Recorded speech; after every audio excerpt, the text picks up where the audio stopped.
तो लो भाई दोस्तों, आपके लिए लेकर आए हैं दोस्तों मैट्रिक लेवल का दोस्तों जो भी एग्ज़ाम हुआ है आपका 24 को और 25 को दोस्तों, जो भी एग्ज़ाम हुए हैं उन सभी का दोस्तों रियल 100%।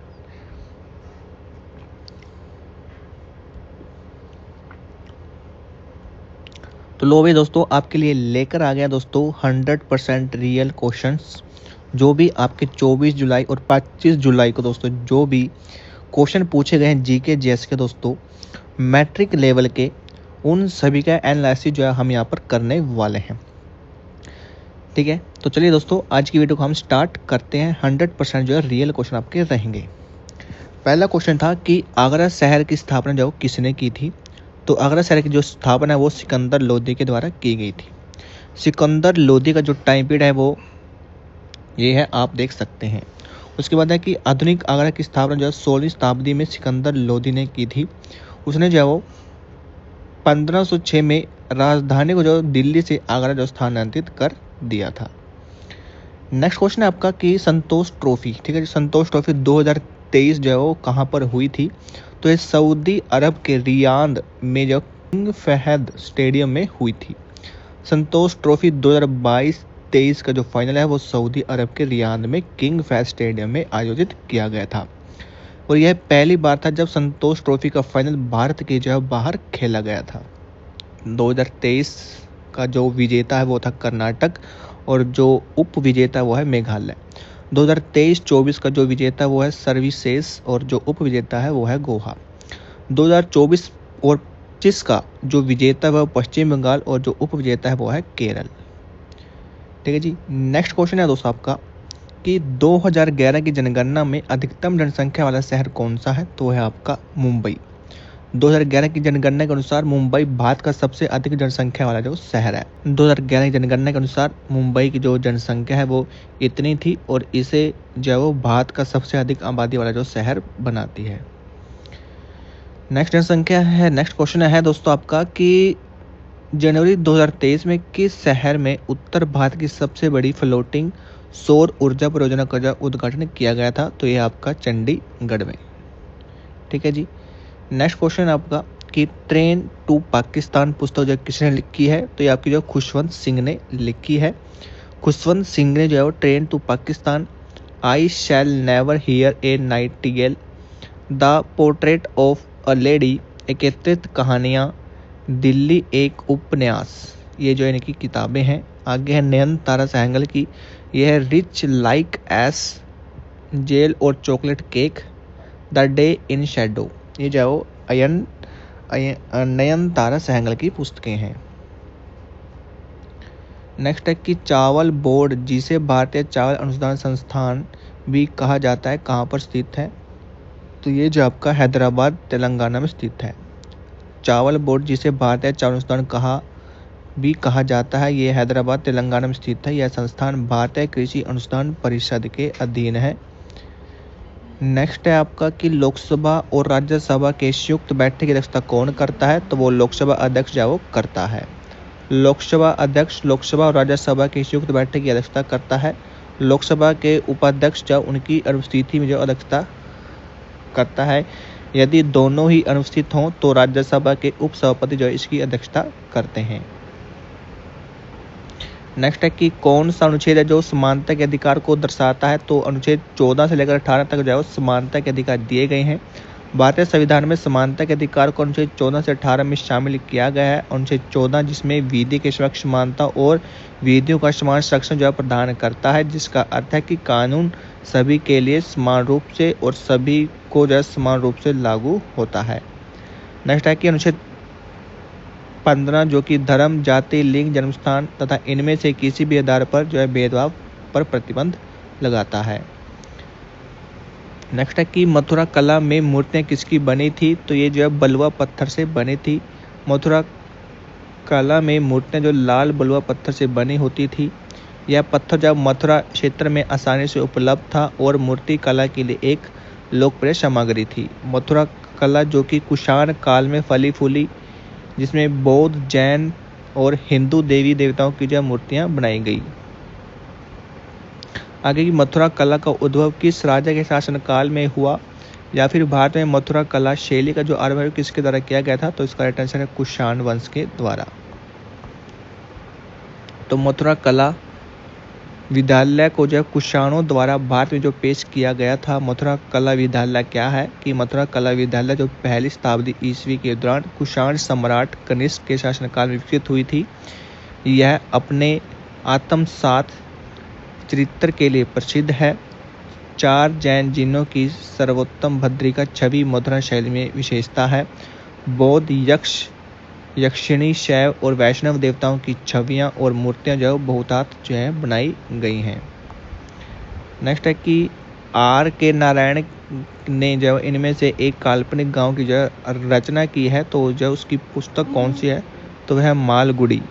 आर के नारायण ने मालगुडी नामक एक काल्पनिक गांव की रचना की। यह गांव उनमें उनके उपन्यासों और लघु कथाओं में एक महत्वपूर्ण स्थान रखता है, विशेषकर मालगुडी डेज में। मालगुडी डेज एक काल्पनिक शहर है जो कि दक्षिण भारत में स्थित है और आर के नारायण की लगभग सभी रचनाओं का आधार है।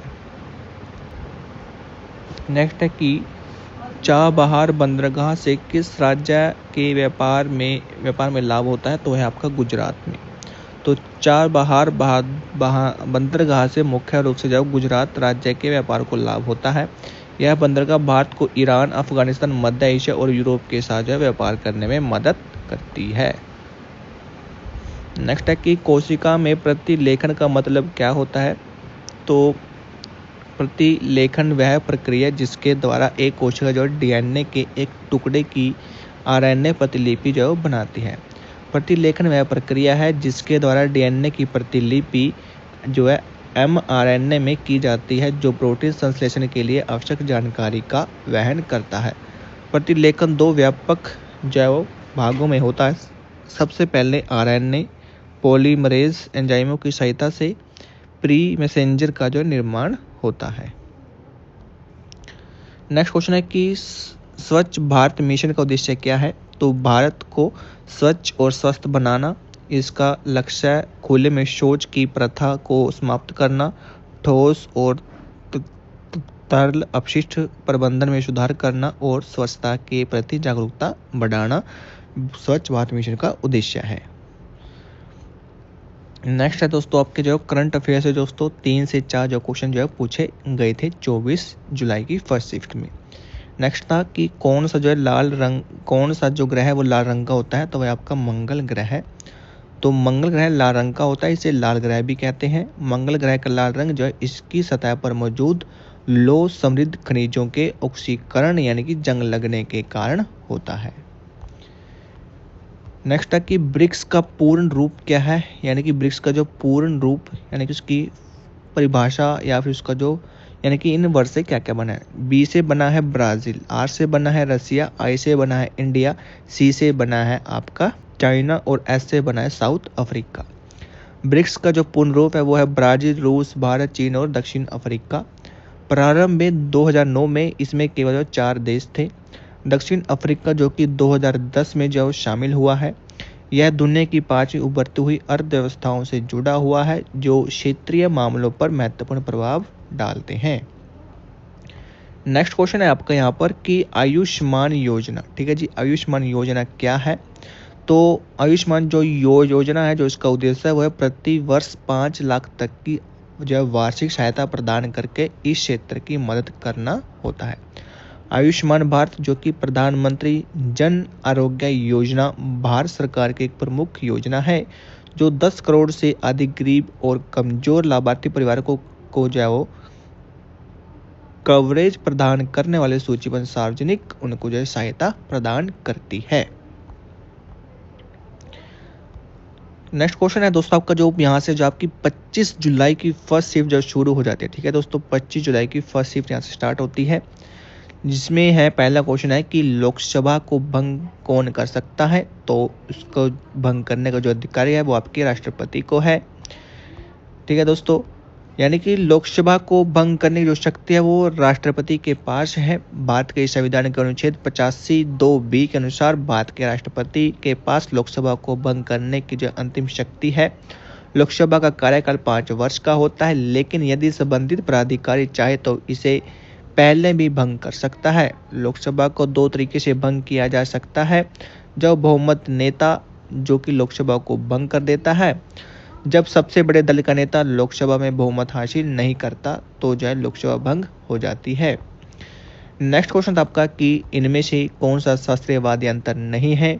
तो सितार, वीणा, स्रोत और बांसुरी ये जो है ये सभी जो आपके शास्त्रीय वाद्य यंत्र हैं। तो जो भी इनके अलावा ऑप्शन होगा वो आपका जो है वो गलत हो जाएगा। नेक्स्ट है कि भारतीय संगीत में कई वाद्य यंत्रों का प्रयोग किया जाता है। इनमें से कुछ है जैसे कि सितार, यह एक तार वाला जो वाद्य यंत्र है जो हिंदुस्तान शास्त्रीय संगीत में इस्तेमाल होता है। तो नेक्स्ट क्वेश्चन है भैया आपका कि मथुरा कला किसके समकालीन थी। तो ये आपकी गांधार कला शैली के समकालीन थी। मथुरा कला गांधार शैली के समकालीन थी और दोनों ही कुषाण काल में विकसित हुई। मथुरा कला विशेष रूप से कुषाण शासक कनिष्क के शासन में फली फूली थी।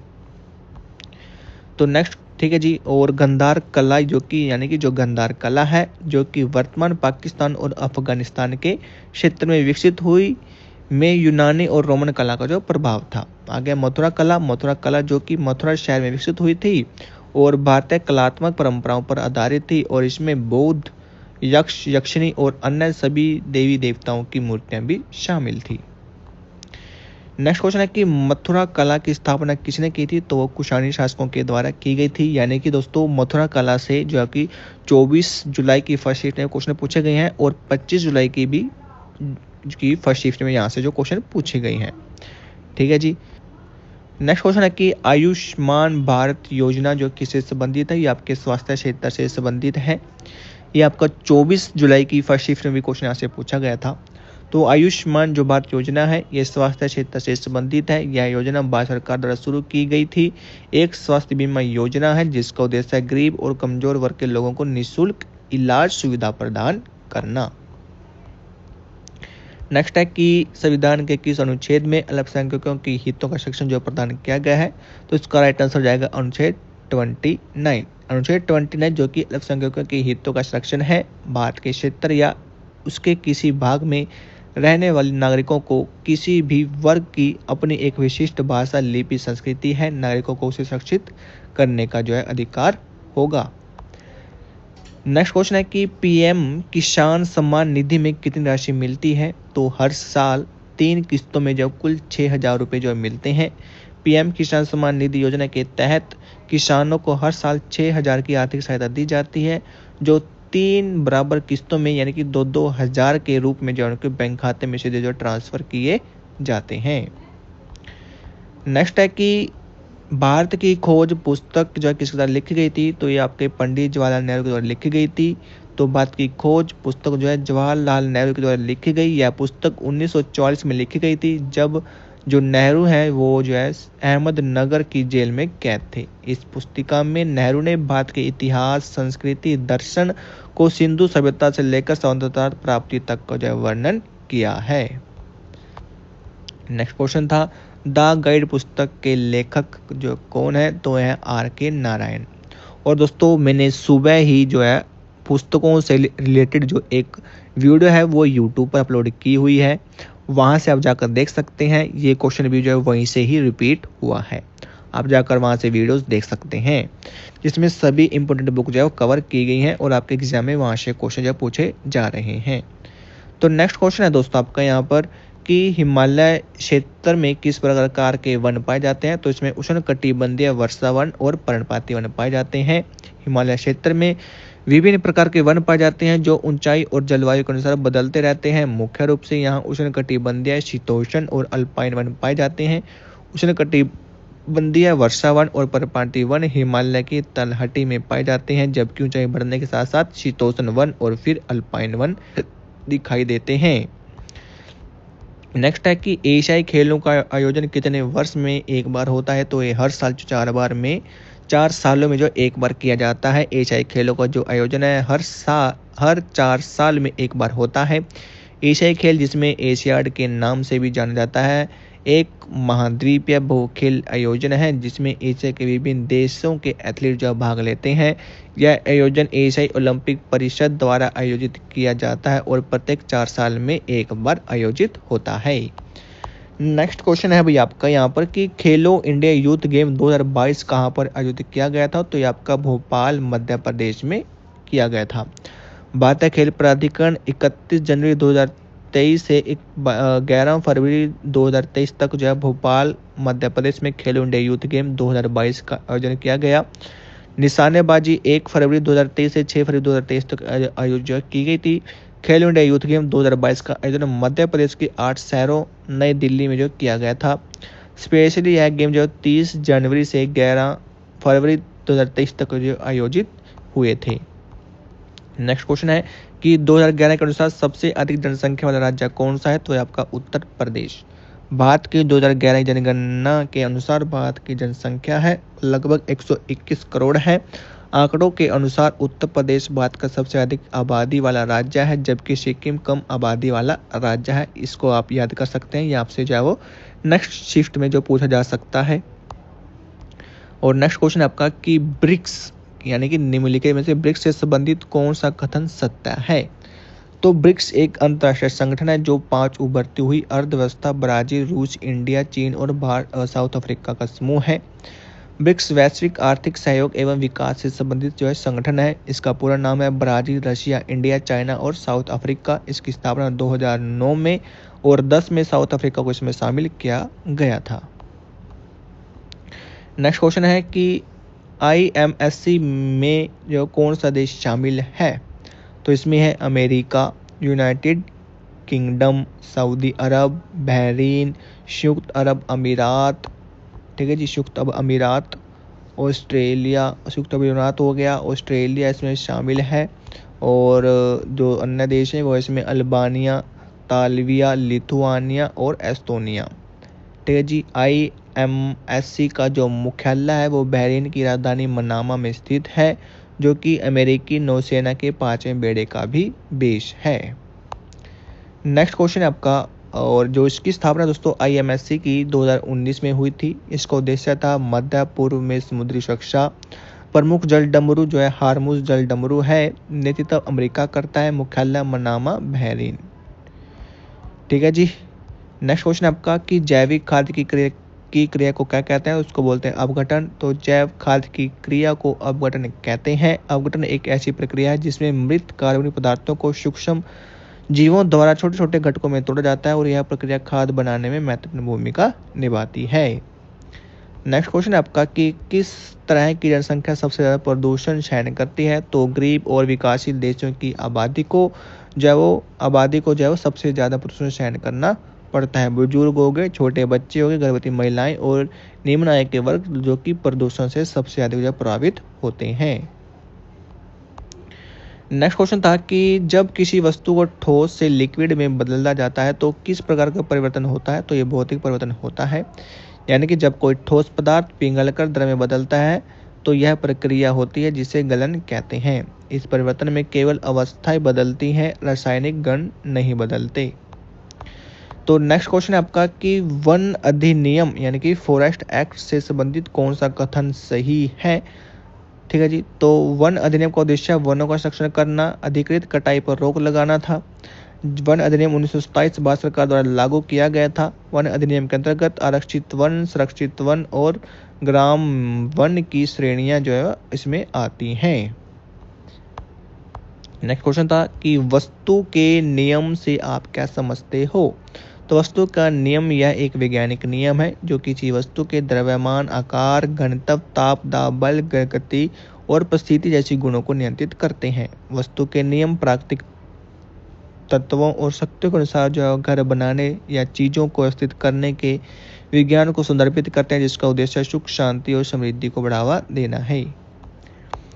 नेक्स्ट क्वेश्चन है आपका कि PM उज्ज्वल योजना किससे संबंधित है? तो ये BPL से संबंधित है। प्रधानमंत्री उज्ज्वल योजना गरीबी रेखा से नीचे जीवन यापन करने वाले परिवार की महिलाओं को मुफ्त गैस कनेक्शन प्रदान करने की गई शुरू की गई थी और इस योजना का नाम है प्रधानमंत्री उज्ज्वला योजना, जो इसकी शुरुआत 1 मई 2016 को हुई थी। इसका जो उद्देश्य है वो है बीपीएल परिवारों की महिलाओं को एलपीजी गैस कनेक्शन देना ताकि वे धुएं से जो बच सकें।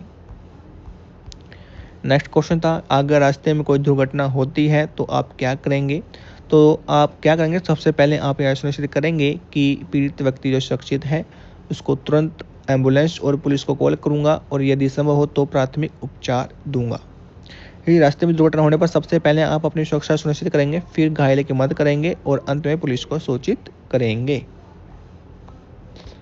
नेक्स्ट क्वेश्चन था कि भोर का तारा किसे कहते हैं? तो उसको बोलते हैं शुक्र को। भोर का तारा शुक्र को कहा जाता है। इसे सुबह का तारा या फिर शाम का तारा भी कहा जाता है, क्योंकि यह सूर्योदय से पहले और सूर्यास्त के बाद जो आकाश में सबसे चमकीले ग्रहों में से एक है। नेक्स्ट क्वेश्चन है आपका कि फेशिया डिफेक्ट क्या होता है? तो शरीर में मौजूद एक झिल्ली में कमी या फिर नुकसान होता है। फेशिया डिफेक्ट का मतलब है शरीर में मौजूद एक झिल्ली में कोई कमी या नुकसान। यह कमी या नुकसान जन्मजात हो सकता है या फिर किसी चोट या सर्जरी के कारण हो सकता है। नेक्स्ट क्वेश्चन है आपका और लास्ट क्वेश्चन है दोस्तों आज की वीडियो का, वो है कि हाल ही में नासा ने कौन सा मिशन जो लॉन्च किया था? तो वो था आपका स्पेस शटल प्रोग्राम या फिर एक्सियोम 4। ठीक है जी, तो ये जो है वो हाल ही में नासा के द्वारा लॉन्च किए गए मिशन हैं। तो पंच भी जो है वो पहले ही इस साल 11 मार्च 2025 को लॉन्च हो चुका है। ठीक है जी, उसके बाद है एसपी हेयर एक्स नामक टेलीस्कोप मार्च 2025 में लॉन्च हुआ है, जिसके उद्देश्य में ब्रह्मांड की उत्पत्ति की संरचना का 3D मानचित्र जो बनाना शामिल है। तो दोस्तों ये थे आपके 24 और 25 जुलाई की मैट्रिक लेवल के यानी कि 10th लेवल के जीके, ठीक है दोस्तों, जीके और जीएस के क्वेश्चंस। उम्मीद करता हूँ आपको वीडियो अच्छी लगी होगी। वीडियो अच्छी लगी वीडियो को लाइक करें, चैनल पर नए हैं तो चैनल को सब्सक्राइब कर लें।